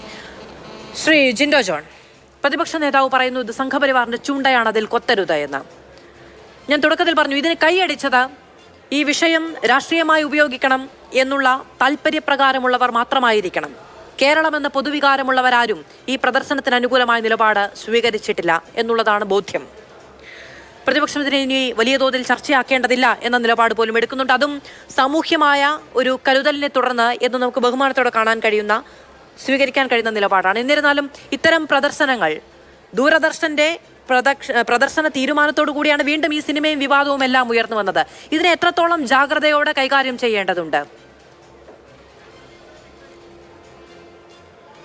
തീർച്ചയായിട്ടും മധു, ഇതിൽ കേരള സമൂഹം വലിയ ജാഗ്രത കാണിക്കേണ്ട ഒരു കാലഘട്ടമാണ്. എനിക്ക് കാരണം ഈ സംഘപരിവാറിന്റെ വെറുപ്പ് വിതയ്ക്കുന്ന ഇത്തരം അജണ്ടകൾ കേരളത്തിലാണ് ഇത് അധികമായിട്ട് വരാത്തതുണ്ടായിരുന്നത്. കേരളത്തിലും ഇത് വലിയ രീതിയിൽ ഒരു കച്ചവട സാധനമായിട്ട് മാറിക്കൊണ്ടിരിക്കുന്ന ഒരു കാലഘട്ടമാണ്. നമ്മൾ ഇതിനെ വളരെ ജാഗ്രതയോടെ കണ്ടില്ലെങ്കിൽ നാളെ എൻ്റെ ഇടവകയിലെ പള്ളി പെരുന്നാളിന് ചന്ദന കുറിയിട്ടവനോ നിസ്കാര തഴമ്പിട്ടവനോ പള്ളി പെരുന്നാളിന് അങ്കണത്തിൽ കയറാൻ പറ്റാതെ വരും. നാളെ ഉത്സവം നടക്കുമ്പോൾ ആ പരിസരത്ത് ഒരു ക്രൈസ്തവനായിട്ട് എനിക്ക് പ്രവേശനം കിട്ടാതെ വരും. അങ്ങനെ ഈ നമ്മുടെ സമൂഹത്തിലെ സെക്യുലർ ഫാബ്രിക് തകർക്കുന്ന കൃത്യമായിട്ടുള്ള അജണ്ടയാണ് സംഘപരിവാർ ഈ സിനിമയിലൂടെ വെച്ചിരിക്കുന്നത്. രണ്ട് രീതിയിൽ ഇത് എതിർക്കപ്പെടേണ്ട. ഒന്ന്, ഇത് തികച്ചും അവാസ്തവവും കള്ളവുമായിട്ടുള്ള ഫാക്ട്സ് വെച്ചിട്ട്, ഫാക്ട്സ് എന്ന് പറയാൻ പറ്റില്ല, കള്ളം പറയുന്ന ഒരു സിനിമയാണ്. ഇതിൽ നിന്ന് എന്ത് പഠിപ്പിക്കാനാണ് ഇത് പ്രദർശിപ്പിച്ചതെന്ന് എനിക്ക് മനസ്സിലാകുന്നില്ല. ഇനി ഞാൻ ഒരു കാര്യം എനിക്ക് ആദ്യമേ പറയാനുള്ളത്, യോഹന്നാന്റെ സുവിശേഷത്തിലെ 8-ാം അധ്യായം 31-32 വാചകം പറയുന്നത് സത്യം നിങ്ങളെ സ്വതന്ത്രരാക്കുമെന്ന. കേരളത്തിലെ ക്രൈസ്തവ വിശ്വാസികളെയും ക്രൈസ്തവരല്ലാത്ത ആളുകളെയും സത്യം സ്വതന്ത്രരാക്കട്ടെ എന്നാണ് ഞാൻ പ്രത്യാശിക്കുന്നത്. കാരണം എൻ്റെ ക്രിസ്തു സ്നേഹത്തെക്കുറിച്ച് പറഞ്ഞു ആണ് ഞങ്ങളൊക്കെ പ്രബോധനം, ഞങ്ങളൊക്കെ കാറ്റീസം ക്ലാസ്സുകളിലൊക്കെ പഠിച്ചിട്ടുള്ളതും അങ്ങനെ തന്നെയാണ്. സ്നേഹത്തെക്കുറിച്ച് പറഞ്ഞ ക്രിസ്തു നിങ്ങൾ മുസൽമാനെ സ്നേഹിക്കേണ്ട, ഹൈന്ദവനെ സ്നേഹിക്കേണ്ട ഒന്നും പറഞ്ഞിട്ടില്ല. പ്രണയക്കുരുക്കിനെ കുറിച്ചിട്ട് ക്ലാസ് എടുക്കാനാണ് ഇത് പഠിപ്പിക്കുന്നതെങ്കിൽ പ്രണയമല്ലാതെയും വിവാഹങ്ങൾ നടക്കുന്നുണ്ട്. അത് എത്രത്തോളം സക്സസ്ഫുൾ ആണ് എന്നുള്ളതും പരിശോധിക്കണം. ഇവിടെ ആളുകൾ പ്രണയിക്കുന്നതിനോ സ്നേഹിക്കുന്നതിനോ ഒക്കെ അതിർവരമ്പ് കൽപ്പിക്കുന്നത് മതത്തിൻ്റെ പേരിലാക്കപ്പെടുന്നത് എന്ന് പറഞ്ഞാൽ തന്നെ അത് സംഘപരിവാർ അജണ്ടയാണ്. ആളുകളുടെ സ്വാതന്ത്ര്യത്തെ അല്ലെങ്കിൽ മൗലിക അവകാശങ്ങളെ, പൗരാവകാശങ്ങളെ സംരക്ഷിക്കുന്നതിന് വേണ്ടിയാണെന്ന് പറയുമ്പോൾ തന്നെ അത് മറ്റൊരാൾക്കും സങ്കടമില്ലാത്ത രീതിയിൽ കൂടി ചെയ്യണമെന്നുള്ളൊരു പൊതുബോധം നമ്മുടെ ആളുകൾക്കിടയിൽ വരണം. ഇതൊരു വലിയ ചർച്ചയാക്കപ്പെടരുതെന്ന് പ്രതിപക്ഷ നേതാവ് അടക്കം അല്ലെങ്കിൽ കേരളത്തിലെ മറ്റ് രാഷ്ട്രീയ നേതാക്കന്മാരൊക്കെ പറയുന്നതിൻ്റെ ഒരു പ്രധാന കാരണം ഈ തെരഞ്ഞെടുപ്പ് കാലത്ത് നമ്മൾ എന്താണ് ചർച്ച ചെയ്യുന്നത്? 11 മാസം മുമ്പ് റിലീസ് ചെയ്ത കേരളവും ഇന്ത്യയും വേണ്ടത്ര ഒരു രീതിയിലും സ്വീകരിക്കാതെ പോയ ഒരു സിനിമ. ആ സിനിമ ഈ 11 മാസങ്ങൾക്കിപ്പുറം ഈ പൊതു തെരഞ്ഞെടുപ്പ് കാലഘട്ടത്തിൽ ചർച്ച ചെയ്യപ്പെടാനുള്ള സാഹചര്യം സൃഷ്ടിച്ച ആളുകൾ അതിൻ്റെ ലക്ഷ്യം കൂടി ഒന്ന് വ്യക്തമാക്കേണ്ടതുണ്ട്. എന്തിനു വേണ്ടി പ്രദർശിപ്പിച്ചു എന്നുള്ളതിനേക്കാൾ അപ്പുറം അതിൻ്റെ റിസൾട്ട് എന്താണ്? ഇന്ന് നമ്മൾ ഈ ചർച്ച ചെയ്യുമ്പോൾ പോലും അതിൻ്റെ റിസൾട്ട് എന്താണെന്ന് കൂടി പറയണ്ടേ? മണിപ്പൂരിലെ മനുഷ്യർ പലായനം ചെയ്യപ്പെടുന്നു, കൊല ചെയ്യപ്പെടുന്നു, പീഡിപ്പിക്കപ്പെടുന്നു. അത് നമുക്ക് ചർച്ച ചെയ്യണ്ടേ? ഈ 2024 പിറന്നതിന് ശേഷം 161 ആസൂത്രിത അക്രമങ്ങൾ ക്രൈസ്തവർക്കും ക്രൈസ്തവ സ്ഥാപനങ്ങൾക്കും ക്രൈസ്തവ പള്ളികൾക്കും എതിരെ നടന്നിട്ടുണ്ട് സംഘപരിവാറിന്റെ ഭാഗത്ത് നിന്ന്. അതിനെക്കുറിച്ച് ചർച്ച ചെയ്യണ്ടേ? ഈ ഇന്ത്യയുടെ ചരിത്രം പരിശോധിച്ചാൽ ആസൂത്രിതമായിട്ട് ക്രൈസ്തവ സമൂഹത്തെ ആക്രമിച്ചിട്ടുള്ളത്, വേട്ടയാടിയിട്ടുള്ളത് അത് മുഴുവൻ സംഘപരിവാർ ഭീകര സംഘടനകളാണ്. അവരുടെ സംഘടനകൾ മാത്രമാണ്. ഏതെങ്കിലും ഒരു മുസൽമാന്മാരുടെ ഇസ്ലാമിക സംഘടനകളോ മറ്റേതെങ്കിലും ഒരു സംഘടന ഈ സ്വതന്ത്ര ഇന്ത്യയിലോ അതിനു മുമ്പോ ക്രൈസ്തവരെ ആസൂത്രിതമായിട്ട് പ്ലാൻ ചെയ്ത് ആക്രമിച്ച ഒരു സംഭവമില്ല. ഏതെങ്കിലും വ്യക്തികൾ തമ്മിൽ അക്രമങ്ങളോ വഴക്കുകളോ ഉണ്ടായിട്ടുണ്ടാവും. അതിന് മതവും ജാതിയും ഒരു പ്രശ്നമല്ലല്ലോ. പക്ഷെ ആസൂത്രിതമായിട്ട് ക്രൈസ്തവർ വേട്ടയാടപ്പെട്ടിട്ടുണ്ടെങ്കിൽ സംഘപരിവാറിന്റെ, BJPയുടെ, RSSന്റെ അജണ്ട നടപ്പാക്കുന്ന സംഘടനകൾ മാത്രമാണ് അതിന് ഉത്തരവാദികൾ. അത്തരം വിഷയങ്ങൾ ചർച്ച ചെയ്യാതെ ഈ ലോക്സഭാ തെരഞ്ഞെടുപ്പിലേക്ക് പോകുമ്പോൾ ഈ കേരള സ്റ്റോറി എന്ന് പറയുന്ന തികച്ചും അവാസ്തവമായിട്ടുള്ള, കേരളത്തെ തന്നെ മോശമാക്കി ചിത്രീകരിക്കുന്ന, കേരളത്തിലെ ഒരു പ്രത്യേക മതവിഭാഗത്തെ മോശമാക്കി ചിത്രീകരിക്കുന്ന, തികച്ചും കള്ളം മാത്രം പറയുന്ന ഒരു സിനിമ പ്രദർശിപ്പിക്കുന്നതിൻ്റെ റിസൾട്ട് എന്താണെന്നുള്ളതാണ് എൻ്റെ ചോദ്യം. അതിൻ്റെ ലക്ഷ്യങ്ങൾ എന്തുവാകട്ടെ, കുട്ടികളെ ബോധവൽക്കരിക്കാനോ എന്ന് മറ്റു പല കാര്യങ്ങളുണ്ട്, അതെന്തും ആയിക്കൊള്ളട്ടെ. പക്ഷേ ലക്ഷ്യം ആണോ നടപ്പാക്കിയത്? അല്ലല്ലോ. അതിൻ്റെ റിസൾട്ട് എന്താ? ഇന്ന് 5-6 ദിവസങ്ങൾക്ക് ശേഷം നമ്മൾ ചർച്ച ചെയ്യുന്നതിന് കാരണം ഈ സംഘപരിവാർ അജണ്ടയ്ക്ക് വേണ്ടിയിട്ട്, ഭിന്നിപ്പിച്ച് വിഷം വിതയ്ക്കുന്ന അജണ്ടയ്ക്ക് വേണ്ടിയിട്ട് നമ്മുടെ ആരും നിന്നു കൊടുക്കാൻ പാടില്ല എന്നുള്ള തിരിച്ചറിവ് ഉത്തരവാദിത്തപ്പെട്ട ക്രൈസ്തവ മതമേലധ്യക്ഷന്മാർ, സഭാ നേതാക്കന്മാരുടെ ഭാഗത്തു നിന്നൊക്കെ ഉണ്ടാകേണ്ട ഒരു കാലഘട്ടമാണ്. ഒരൊറ്റ കാര്യം കൂടി സൂചിപ്പിക്കാം. ഈ ക്രൈസ്തവ സമൂഹം കേരള സ്റ്റോറി കണ്ടതുകൊണ്ടോ അല്ലെങ്കിൽ മറ്റേതെങ്കിലും സ്റ്റോറി കണ്ടതുകൊണ്ടോ ക്രൈസ്തവ സമൂഹം BJPക്കോ സംഘപരിവാറിനോ അനുകൂലമായിട്ടൊരു തീരുമാനമെടുക്കുമെന്ന് ഞാൻ വിശ്വസിക്കുന്നില്ല. കാരണം കൃത്യമായിട്ട് വിദ്യാഭ്യാസ നിലവാരം, സാംസ്കാരിക ബോധം, കൃത്യമായിട്ടുള്ള ജനാധിപത്യ ബോധമുള്ള ഒരു സമൂഹമാണ് ക്രൈസ്തവ സമൂഹം. അതുകൊണ്ട് തന്നെ ഈ സമൂഹത്തിന്, കേരളത്തിനും ഇന്ത്യക്കും വിദ്യാഭ്യാസം പകർന്നു കൊടുക്കാൻ വലിയ ശ്രമങ്ങൾ നടത്തിയ ഒരു സമൂഹത്തിന്റെ ഭാഗത്ത് നിന്ന് യാതൊരു ഡാറ്റയും ഇല്ലാതെ കള്ളം പ്രചരിപ്പിക്കുന്ന, അവാസ്തവം പ്രചരിപ്പിക്കുന്ന ഒരു സിനിമയെ ഏറ്റെടുത്തുകൊണ്ടൊരു പ്രചരണം നടക്കുമെന്നൊന്നും ഞാൻ വിശ്വസിക്കുന്നില്ല. ഇത് സംഘപരിവാർ അജണ്ട നടപ്പാക്കാൻ വേണ്ടിയിട്ടുള്ള ഒരു ടൂളായി മാത്രം ചില ആളുകൾ മാറ്റപ്പെടുന്നു എന്നുള്ള ഒറ്റ കാര്യമേ സൂചിപ്പിക്കാനുള്ളൂ. ശരി. ശ്രീ ഷൈജു ആന്റണി, ഞാൻ KCYMന്റെ പ്രതിനിധിയുടെ പരാമർശത്തെ പറ്റി ആവർത്തിച്ച് ചോദിച്ചു. പാമ്പ്ലാനി പിതാവ് അത്തരമൊരു നിലപാടെടുത്തു എന്നതിനെ ചൂണ്ടിക്കാണിക്കുകയാണ് ഫാദർ ഡോക്ടർ ആന്റണി വടക്കേക്കര. ഞാൻ ചോദിക്കുന്നത്, കുട്ടികൾ ഇത്തരം വാർത്തകളിൽ നിന്ന്, വിവാദങ്ങളിൽ നിന്ന് സ്വാംശീകരിക്കുന്ന ആശയം എന്താണ് എന്നത് നമ്മൾ മുതിർന്നവർ ഏറെ ജാഗ്രതയോടുകൂടി കാണുകയും പരിഹാരം കാണുകയും വേണ്ട ഒന്നാണ്.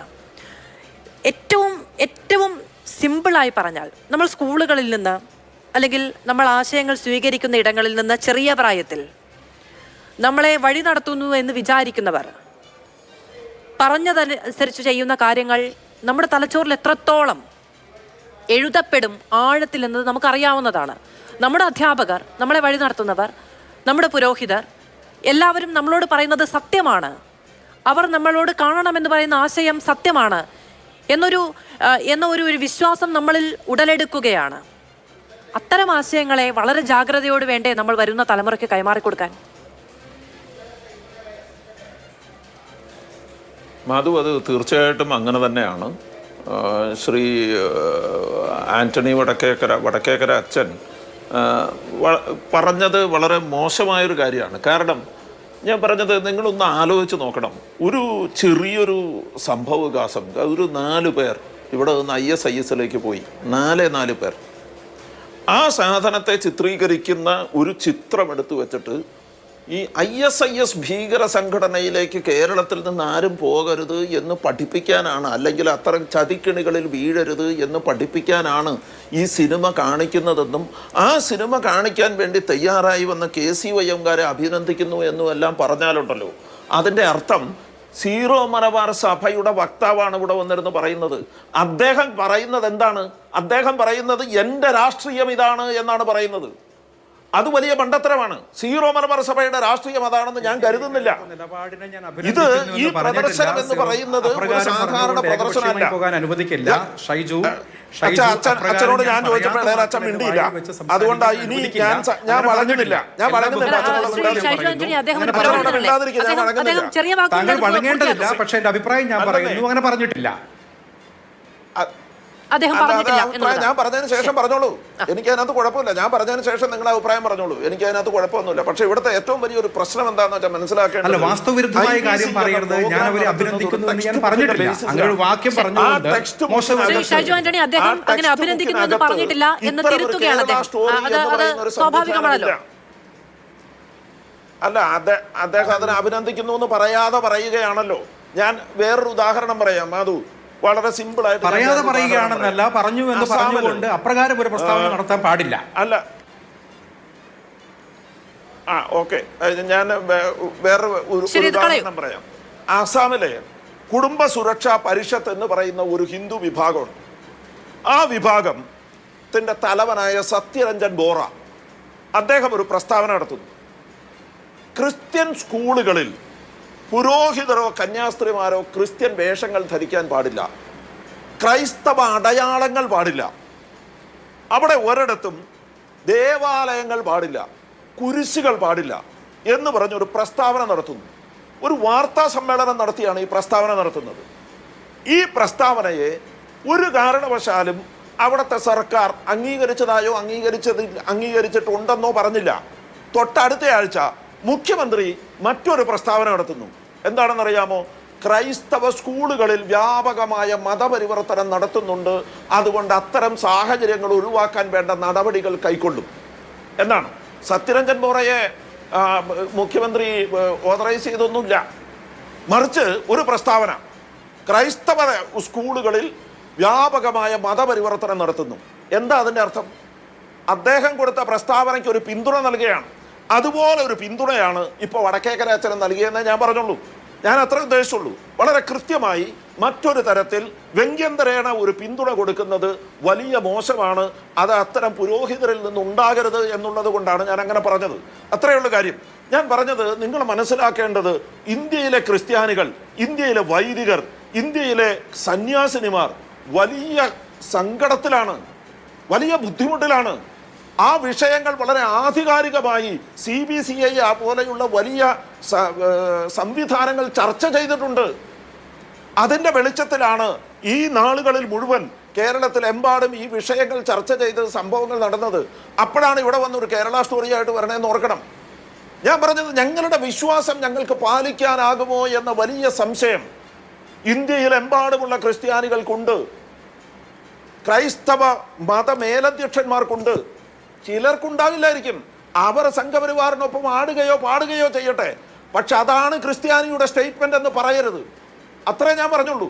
അത് അവരുടെ സ്വാതന്ത്ര്യമാണെന്ന്, അവരുടെ സ്വാതന്ത്ര്യമാണ്. ആ കാണിക്കുന്നത് തെറ്റല്ല എന്ന് മാത്രമേ നമ്മൾ പറയുന്നുള്ളൂ. പക്ഷെ അതാണ് കേരളത്തിലെ മുഴുവൻ ക്രിസ്ത്യാനികളുടെയും സ്റ്റേറ്റ്മെന്റ് ഇതാണ് എന്ന് പറയരുത്. ഇത്ര മാത്രമേ ഞാൻ പറഞ്ഞുള്ളൂ. ഇതാണ് ഏറ്റവും പ്രധാനപ്പെട്ട ഒരു കാര്യം. തിരികെ സ്വാഗതം ചർച്ചയിലേക്ക്. ശ്രീ പി ആർ ശിവശങ്കർ, 11 മാസം മുമ്പ് റിലീസ് ചെയ്ത ഒരു സിനിമ, അത് വീണ്ടും അതുമായി ബന്ധപ്പെട്ട് ഉയർന്ന വിവാദങ്ങളും അതുമായി ബന്ധപ്പെട്ട് ഉയർന്ന വിദ്വേഷ പ്രചാരണങ്ങളും എല്ലാം വീണ്ടും ഒരു തിരഞ്ഞെടുപ്പ് സമയത്ത് സമൂഹത്തിലേക്ക് വരാനിടയാക്കിയത് ദൂരദർശൻ പോലെ എന്നും ഭാരതത്തിന്റെ അഭിമാനമായ ഒരു സ്ഥാപനം തിരഞ്ഞെടുപ്പ് കാലത്തെടുത്ത തീരുമാനത്തിന്റെ പേരിലാണ് എന്നത് അപമാനകരമാണ്. ഞാൻ ആ അപമാനത്തിന്റെ കഥ പറയുന്നതിന് മുമ്പ് എനിക്ക് തോന്നുന്നു ഫാദർ ആന്റണി വടക്കേക്കരയൊക്കെ ഒരുപക്ഷെ ചർച്ചയിൽ ദിവസവും വരാതിരിക്കുന്നത് കൊണ്ടായിരിക്കാം അദ്ദേഹത്തിന് ജോണി ലൂക്കോസിന്റെ അഭിപ്രായത്തേക്ക് ഇത്ര വിഷമപൂർവ്വം നേരിടേണ്ടി വന്നു. പല ഇത്തരത്തിലുള്ള നിരീക്ഷകരും സത്യസന്ധമായും അതല്ലെങ്കിൽ നീതിപൂർവമായോ അതല്ലെങ്കിൽ കൃത്യമായ കണക്കുകളുടെ അടിത്തറയോടെ ഒരു കാര്യം പറയാറില്ല. അവരിങ്ങനെ എന്തെങ്കിലും വിളിച്ചു പറഞ്ഞിട്ട് പോകും എന്നുള്ളതൊരു സ്വാഭാവികമാണ്. അതുകൊണ്ട് അദ്ദേഹത്തോട് ഞാൻ വിഷമപൂർവ്വം പറയണം, അതൊന്നും ചർച്ചയിൽ പ്രതീക്ഷിക്കേണ്ട. ഇപ്പൊ നോക്കൂ, മാധു തന്നെ പറഞ്ഞ ഒരു ചെറിയ തെറ്റ്, അദ്ദേഹം ഒരു സാധാരണ അങ്ങനെ പറയാറില്ല. ഇപ്പൊ അമീത് ഷാ തന്നെ പറഞ്ഞു ലവ് ജിഹാദ് നടന്നിട്ടില്ല എന്ന് പറഞ്ഞു. അതിലൊരു ചെറിയ തെറ്റുമുണ്ട്. അമീത് ഷാ അല്ലാതെ പറഞ്ഞേക്കുന്നത് കിഷൻ റെഡ്ഡിയാണ് പറഞ്ഞേക്കുന്നത്. ഫെബ്രുവരി 4, 2020 പറഞ്ഞേക്കുന്നത്. അപ്പോൾ 20 പറഞ്ഞ കാര്യം 4 വർഷം കഴിഞ്ഞു, 4 വർഷം കൃത്യമായിട്ട് പറഞ്ഞ കാര്യം അത് അമീത് ഷായുടെ തലയിൽ വെച്ച് ഒരു പ്രത്യേക ഉദ്ദേശത്തോടു കൂടിയാണല്ലോ. അപ്പൊ അങ്ങനെ കുറച്ച് കൂട്ടി ഒക്കെ പറയുക എന്നുള്ളത് ഇപ്പൊ മലയാള ചാനൽ ചർച്ചയിൽ അവരുടെ അവകാശമായിട്ട് എടുക്കുന്ന ഒരു കാലഘട്ടമാണ്. പറഞ്ഞോളൂ, ഞാൻ പറഞ്ഞ തെറ്റാണോ? ശരി, അത്രയെങ്കിലും സ്വാതന്ത്ര്യം. നന്ദി. പിന്നെ ഇപ്പൊ അടുത്ത ഒരു പഴയ KSUവിന്റെ കൗൺസിലർ ഇവിടെ ഇരുന്ന് പറഞ്ഞിരുന്നു 4 പേരാണ് ISISലേക്ക് പോയത് എന്ന്. അതിനെയും മാധു തിരുത്തിയതായിട്ട് ഞാൻ കണ്ടില്ല. 100 പേര് ISISലേക്ക് പോയി എന്ന് 2021 സെപ്റ്റംബർ മാസം 21 തീയതി 6:30 നടത്തിയ പത്രസമ്മേളനത്തിൽ ശ്രീ പിണറായി വിജയൻ കണക്കുകൾ സഹിതം പറയുന്നുണ്ട്. എന്നിട്ടും അതായത് 2021 ശേഷം എത്ര പേര് പോയി എന്നറിയില്ല, 21 അദ്ദേഹം പറഞ്ഞത് 100 പേര് പോയി കേരളത്തിൽ 65 പേർ കേരളത്തിൽ നിന്ന് പോയി എന്നുള്ളതാണ്. ISISലേക്കാണ് ഈ പറയുന്ന കൺവേർഷനിലൂടെ പോയ സ്ത്രീകളുടെ എണ്ണമാണ് 4 എന്ന് പറഞ്ഞു കേട്ടത്. അതാണ് ഞാൻ അതിനെപ്പറ്റി അതിലിടപെടാതിരുന്നത്. കേരളത്തിൽ ലവ് ജിഹാദ് ഇല്ല എന്നുള്ളത്, ലവ് ജിഹാദ് എന്ന സംജ്ഞ കേരളത്തിൽ ഇല്ല എന്ന്, അതിനിപ്പോൾ നിർവചനമില്ല എന്നും അമിത്ഷാ പറഞ്ഞത് ഫെബ്രുവരി 4, 2020 അമിത്ഷാ അല്ല, കൃഷ്ണൻ റെഡ്ഡി. എന്റെ അടുത്ത് പാർലമെന്റിൽ അവതരിപ്പിച്ച റിപ്പോർട്ടിലാണ് ആഭ്യന്തര മന്ത്രാലയം ഇക്കാര്യം അറിയിച്ചത്. പാർലമെന്റിൽ അവതരിപ്പിച്ച റിപ്പോർട്ടിലാണ് ആഭ്യന്തര മന്ത്രാലയത്തിന്റേതായിട്ട് ആ മറുപടി ആഭ്യന്തരമന്ത്രിയുടേതാണ്. ആ മറുപടി കേരളത്തിൽ നടക്കുന്ന ലവ് ജിഹാദുമായി ബന്ധപ്പെട്ട കേസുകൾ എത്രയെണ്ണം കേന്ദ്രത്തിന് മുന്നിലുണ്ട് എന്ന ബെന്നി ബെഹനാന്റെ ചോദ്യത്തിന് ആഭ്യന്തര വകുപ്പ് നൽകിയ മറുപടിയാണ്. ആ മറുപടി നൽകേണ്ടിയിരുന്ന അമിത്ഷായാണ്, ശരിയാണെന്ന് പറഞ്ഞത് മറ്റൊരാളാണ് നൽകിയത്. ആ മറുപടി പക്ഷേ കേന്ദ്ര ആഭ്യന്തരമന്ത്രിയുടേതാണ്. കേന്ദ്ര ആഭ്യന്തരമന്ത്രിയുടേതാണ് മറുപടി. മറ്റൊരാളുടെ പേര് അങ്ങ് പറഞ്ഞത് ശരിയാണ്, പക്ഷെ മറുപടി കേന്ദ്ര ആഭ്യന്തരമന്ത്രിയുടേതാണ്. കേന്ദ്ര ആഭ്യന്തരമന്ത്രിയുടെ മറുപടി എന്നുള്ളതാണ് അന്ന് പറഞ്ഞത്. മാത്രമല്ല NDA സർക്കാരിന്റെ കാലത്ത് അന്നത്തെ ആഭ്യന്തരമന്ത്രി രാജ്നാഥ് സിംഗും ഇതേ കാര്യം പറഞ്ഞിരുന്നു. അദ്ദേഹം മാത്രമല്ല, ലവ് ജിഹാദ് എന്ന് പറയുന്ന ഒരു സംജ്ഞ ഇല്ല എന്ന് തന്നെയാണ് പറഞ്ഞത്. ഞാൻ പറഞ്ഞ ആഭ്യന്തരമന്ത്രി ലവ് ജിഹാദ് ഇല്ല എന്ന് പറഞ്ഞു എന്നുള്ളത് പോലും അല്ല ഞാൻ പറയുന്നത്. എന്നൊരു സംജ്ഞ ഇല്ല, നിലവിൽ അത് നിർവചിക്കപ്പെട്ടിട്ടില്ല. മാത്രമല്ല ഇത്തരം കേസുകൾ കേന്ദ്രത്തിന്റെ ശ്രദ്ധയിലുണ്ടോ എന്ന് ചോദിക്കുമ്പോൾ അങ്ങനെ ഒരു പ്രവണതയുണ്ട് എന്ന് പോലും ആഭ്യന്തര വകുപ്പ് നൽകിയ മറുപടിയിലില്ല. അതിനെ വിശദീകരിക്കുന്നില്ല എന്ന് മാത്രമല്ല അങ്ങനെ ഒരു പ്രവണതയുണ്ട് എന്ന് പോലും പറയുന്നില്ല. ശ്രീ PR ശിവശങ്കർ, ഇനി അങ്ങ് പറഞ്ഞ ഞാൻ ചോദിച്ച അപമാന ഭാരത്തിലേക്കൊന്ന് വരണം. അല്ല, ഈ അപമാനം ഞാനൊന്ന് മാറ്റിയേക്കട്ടെ, മാധുവിന്റെ അപമാനം ഒന്ന് മാറ്റിയേക്കട്ടെ. അപ്പൊ ഒന്ന് അല്ല, ഇപ്പൊ അങ്ങനെ ആയിപ്പോയല്ലോ. ഏതായാലും എന്നുള്ള പേര് എന്റെ താല്പര്യം എനിക്ക് പറയാൻ പറ്റുള്ളൂ. താല്പര്യമാണ് പറയുന്നതും പ്രവർത്തിക്കുന്നതും പ്രദർശിപ്പിക്കുന്നതുമല്ല. എനിക്ക് മറ്റുള്ളവരുടെ താല്പര്യം പറയാൻ പറ്റുമോ? എനിക്ക് എന്റെ പാർട്ടിയുടെ താല്പര്യം, എന്റെ കാര്യം എന്നുള്ള പേര് അറിയാൻ പറഞ്ഞിട്ടല്ലോ. ഇത്രയേറെ വൈരാഗ്യം ഒരു കാര്യം ഞാൻ പറഞ്ഞത്, മാധു പറഞ്ഞ ചോദ്യം ഉത്തരവും പറഞ്ഞത് ശ്രീ പി ആർ ശിവശങ്കർ, ഞാനല്ല ആ വിഷയം ഈ ചർച്ചയിൽ ഉന്നയിച്ചത്. 2020 ഫെബ്രുവരി 4-നാണ് ഈ മറുപടി ഉണ്ടാകുന്നത് പാർലമെന്റിൽ. അത് എനിക്ക് ലഭിക്കുന്ന എന്റെ അന്നത്തെ ഓർമ്മ വെച്ച്, ഞാൻ ഈ വിഷയം മുമ്പ് ചർച്ച ചെയ്തിട്ടുള്ള ഒരു ഓർമ്മ വെച്ച് എനിക്ക് പരമാവധി പറയാൻ കഴിയുന്ന കാര്യം അത് കേന്ദ്രമന്ത്രി അമിത്ഷായുടെ മറുപടി ആയിരുന്നു എന്നുള്ളതാണ്. അന്ന് 2020 ഫെബ്രുവരി 4-ന് ആ മറുപടി അവിടെ പറഞ്ഞത് ആരാണ് എന്നത് എനിക്ക് സത്യമായും ഓർമ്മയില്ല. എന്റെ അന്നത്തെ ഓർമ്മ എന്ന് പറയുന്നത് മറുപടി കേന്ദ്ര ആഭ്യന്തര മന്ത്രാലയത്തിന്റേതായിരുന്നു, കേന്ദ്ര ആഭ്യന്തരമന്ത്രി അമിത്ഷായുടേതായിരുന്നു എന്നുള്ളതാണ്. ഇത്രയേറെ എക്സ്പ്ലനേഷൻ ചെയ്യുന്നത് തന്നെ താങ്കളുടെ മാധുവിന് ആ വിഷയത്തിൽ ഒന്നല്ലെങ്കിൽ അമിതമായ താല്പര്യമുണ്ട്, അല്ലെങ്കിൽ കാര്യമായ ഗ്രാഹ്യമില്ല. ഞാനല്ല ആ വിഷയം ഉന്നയിച്ചതെന്ന് അങ്ങേക്ക് അറിയാമല്ലോ. ഞാൻ തിരുത്തിയില്ല എന്നുള്ളതായിരുന്നു അങ്ങയുടെ പ്രശ്നം. 2020 4 വർഷം മുമ്പ് വന്ന വാർത്തകളിൽ എന്റെ ബോധ്യം അതാണ്. അതുകൊണ്ടാണ് ഞാൻ ഇടപെടാതിരുന്നത്. ഞാനാണത് ഉന്നയിക്കുന്നതെങ്കിൽ അങ്ങേക്ക് ഗ്രാഹ്യത്തെ പറ്റി ചോദ്യം ചെയ്യാം. അപ്പോ അമിത്ഷാ പറഞ്ഞു എന്ന് പറയുമ്പോ തിരുത്താലോ. ഞാനിപ്പോ ഒരു ചെറിയ കാര്യം പറഞ്ഞപ്പോ 4 മിനിറ്റോളം എടുത്ത് അങ്ങ് അതിന് മാറുന്നില്ലല്ലോ. അങ്ങ് ഈ ചർച്ച മുഴുവനും അതിൽ നിൽക്കുകയല്ലേ. ഞാൻ എന്ത് ചെയ്യാനാണ്? ഞാൻ ഒരു കാര്യം പറഞ്ഞപ്പോ നിങ്ങളല്ലേ തിരുത്തിക്കൊണ്ടിരുന്നത്? അല്ല, ഒരു കാര്യം ഞാനൊന്ന് പറഞ്ഞു തീരട്ടെ. അപ്പൊ ഈ 4 പേരാണ് ISIS എന്നുള്ളത് ഏത് തെളിവാണ്? ഞാൻ ഡേറ്റ് അടക്കം മുഖ്യമന്ത്രിയുടെ പ്രസ്താവന, പത്ര സമ്മേളനം നടത്തിയതിന്റെ പ്രസ് റിലീസ് അടക്കം PNBയുടെ ഈ കാര്യങ്ങളെല്ലാം ഞാൻ എന്റെ ചോദ്യത്തിൽ അങ്ങയോട് ചോദിച്ചാൽ മറ്റുള്ള പാനലിസ്റ്റുകൾ പറഞ്ഞ കാര്യമാണ്. അങ്ങ് തിരുത്താത്തത് എത്ര സ്ത്രീകൾ? 4 ആണുങ്ങൾ എന്നല്ല, 4 സ്ത്രീകൾ. കള്ളം പറയല്ലേ? വായിക്കൂ. നിങ്ങൾക്ക് കേരള സ്റ്റോറി എന്ന് പറഞ്ഞ സിനിമ എന്തിനെ കുറിച്ചാണ്? നിങ്ങളുടെ അമിത് മാളവിയ, അതാണ് മഹാപാതകം എന്നുള്ളതാണ് പറയുന്നത്. ഒന്നുകിൽ അങ്ങേക്ക് ഇടപെടാം, അങ്ങേക്ക് അത്ര ക്ലാരിറ്റി ഉണ്ടെങ്കിൽ. ഞാൻ 4 വർഷം മുമ്പുള്ള ഒരു ഓർമ്മ പങ്കുവെക്കുകയാണ് ചെയ്തത്. ആ വിഷയത്തിൽ മുൻപ് ചർച്ച നടത്തിയിട്ടുള്ളതായതുകൊണ്ട്. ഉത്തരമില്ല എങ്കിൽ എല്ലാവരും കൂടി ചേർന്ന് അവസാനം പറയുന്നത് സമയം പൂർണ്ണമായി പൂർത്തിയാവുകയാണ്. നമ്മളൊരു ചോദ്യം 1 മിനിറ്റില്ല. ശ്രീ പി ആർ ശിവശങ്കർ, അങ്ങ് ഒരൊറ്റ കാര്യത്തിൽ നിർബന്ധ ബുദ്ധിയോടുകൂടി ഓരോ വാക്ക് എടുത്തു കളഞ്ഞത് ഈ ചർച്ചയുടെ ഏറ്റവും പ്രധാനപ്പെട്ട സമയമാണ്. അങ്ങേക്ക് അത് മാത്രമായിരുന്നു പറയാനുണ്ടായിരുന്നത്. ഞാൻ ഈ ദൂരദർശനുമായി ബന്ധപ്പെട്ട ഒരു ചോദ്യം ചോദിച്ചപ്പോൾ അങ്ങേക്ക് അതിനെപ്പറ്റി പറയാൻ നേരമില്ല, സൗകര്യവുമില്ല. എന്ത് ചെയ്യാനാണ്? മറ്റൊന്നും ചെയ്യാൻ നിവൃത്തിയുമില്ല. വളരെയധികം നന്ദി പാനലിസ്റ്റുകൾക്കും പ്രേക്ഷകർക്കും.